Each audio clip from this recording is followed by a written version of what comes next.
Hello and welcome everyone to my show, What the Hell Are You Talking About? Where I make an attempt to simplify complex theories and concepts for you. I'm Yusra Asif, and today we're going to talk about a really interesting theory that has dominated the world of media research studies, the information processing theory. I also have an important guest with me today, Soha Qureshi, a 16-year-old high school student, and my little sister whose never-ending curiosity has landed her on my show. So Soha, tell me, do you know anything about the theory that we're going to talk about today? Actually, no, but I have seen you taking all these communication classes from home, and as you have hijacked my room. So I'm pretty curious to find out what are you learning in this communications class.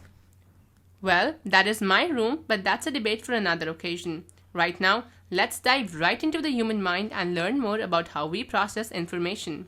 Tell me something, Soha. Since you're a big fan of the movies, has it ever happened to you that you were watching a scene and had to rewind it because you were so engrossed in it and did not hear a single thing that was said? Yes, all the time, but what has it got to do with information processing? Well, it has everything to do with the theory of information processing, but let me give you a brief idea about what the theory is really talking about. The information processing theory is a means of understanding how people deal with sensory information. Despite what we might like to believe, much of our information processing happens outside of our conscious control, and that may be a good thing, sometimes at least. Wait, what? Are you telling me that the information I encounter on daily basis is being processed unconsciously? Like, how is this possible? Is my brain unconscious most of the time? Well, no. Human beings are exposed to tons of information on a daily basis. So, if our conscious brain is processing all that information, we experience something known as information overload, a phenomenon where too much information is thrown at the brain in a short amount of time, causing it to overstimulate. Think of our brain like a computer that stops responding when too many keys are pressed at one time. Our brain is like a computer, and our unconscious brain is like a buffer for that. Okay, so my unconscious brain is helping my conscious brain to filter out information, right? Yes, each day we are exposed to vast quantities of sensory information, but we filter this information so only a small portion of it ever reaches our conscious mind. We single out things that we want to pay attention to and process only a tiny fraction of this information, and eventually store an even tinier amount of that in our long term memory. Oh, that is why I can't remember much of the stuff that I did like a day or two ago. But unless it's my birthday or something important, I get that my brain is selectively paying attention to the things and not focusing on several other things that are happening at the same time. It's fascinating how my brain is cutting corners and avoiding overloads. Haha, it's cool. Yes, Soha, it is very fascinating indeed. What you just described is what we call in communication theories as a cognitive miser. Human beings naturally avoid strenuous mental processing of information whenever we can. We are not so much as information handlers as information avoiders. We have developed sophisticated mechanisms for screening out irrelevant or useless information. Ah, I see. So it's like what your brain does every time I ask you to do something for me. It just filters it out as irrelevant information. Well, I'm interested in this theory now. Tell me more about it, its history and everything. Well, of course, let's rewind the clock and go back a few years into the period of the early man. Ooh, I like it already. So, some cognitive psychologists argue that the processing mechanisms we use to filter out information developed when early human beings were learning to adapt to and survive in a hostile physical environment. You know, living in a cave with mammoths and wild animals surrounding you. In that eat or be eaten environment, it was crucial for humans to be able to differentiate predators from prey, and that too quickly. There was no time for conscious processing of information and no need for conscious reflection before any action was taken. If you sensed a predator nearby, you ran away. If you sensed a prey nearby, you attacked. Humans who developed these skills survived. Information processing theory was developed by American psychologist George Miller in the 1950s. Miller presented the idea that short term memory could only hold 5 to 9 chunks of information. Where a chunk is any meaningful unit, it could refer to digits, words, chess positions, or people's faces. The concept of chunking and the limited capacity of short term memory became a basic element of all subsequent theories of memory. The second attempt of information processing uses the computer as a model for human learning. Like the computer, the human mind takes in information, performs operations on it, changes its form and content, stores and locates it, and generates responses to it. This makes so much sense. This also explains why our brain's reflex responses are so quick. But how is this relevant to how my brain processes information? Because I still need to know why I have to rewind scenes in the movies so frequently. Okay, think about this. Every time you're giving a test, you're usually sitting in a room that's purposely kept quiet so you can focus all your attention on the test, with no external stimulus diverting you. But imagine this: when you're watching television, there are multiple things happening at the same time. You're receiving visual information along with verbal cues, and the visual information isn't still, it is moving constantly. And you may be eating snacks while watching TV, which you always do, and also texting with your friends all at the same time. Paying close attention to the television is hard enough with other external stimuli coming into play.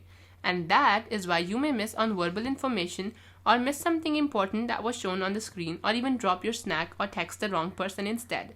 Your brain gets overloaded with information. Oh my god, yes, that is quite a similar picture you painted for me there.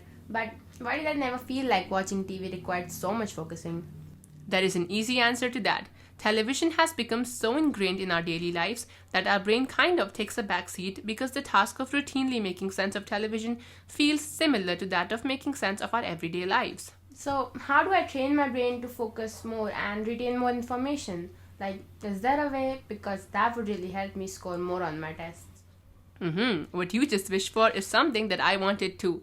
But this theory has taught me that more information isn't necessarily always the best. We assume that we would be better off if we could take in more information and remember it better, but more isn't always better.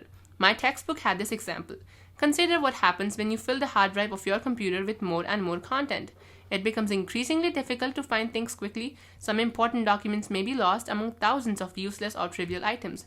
Everything just slows down.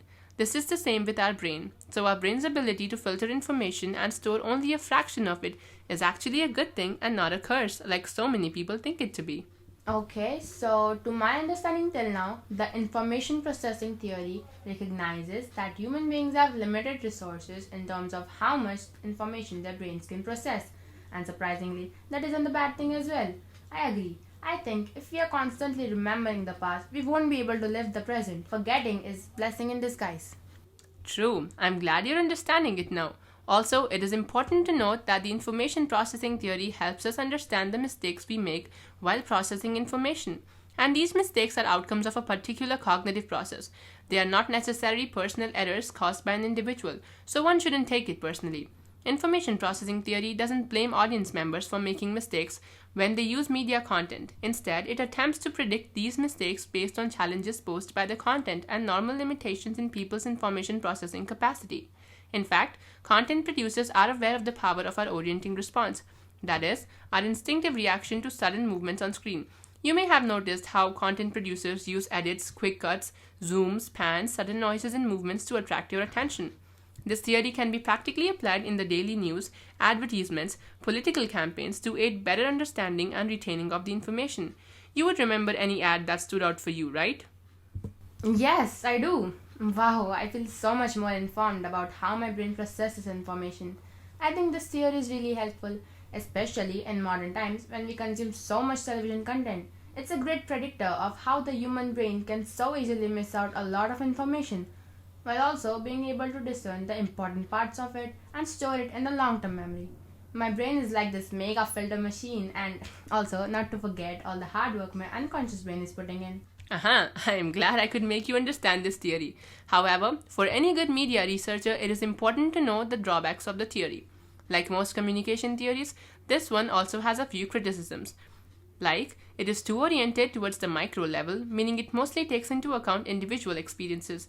It overemphasizes routine media consumption and focuses too much on cognition, ignoring factors like emotion, which may affect how the brain processes information. Like if you're too angry or sad while reading or watching television, your brain might process the information entirely differently. I see, these are valid points. Yes, but they don't necessarily overshadow all the knowledge that media researchers have gained from this theory. This theory has aided researchers and formed the basis for many other cognitive theories in explaining how memory and retention work for the brain. True. Well, it's been great having you with me today, Soha. I hope your brain will retain some of the important information we processed today and store it in your long-term memory. Haha, nice one. It was great meeting you today. Thank you. You're welcome, and thanks for joining us today. I hope our listeners enjoyed this episode, and I will see you next time with more interesting theories simplified just for you.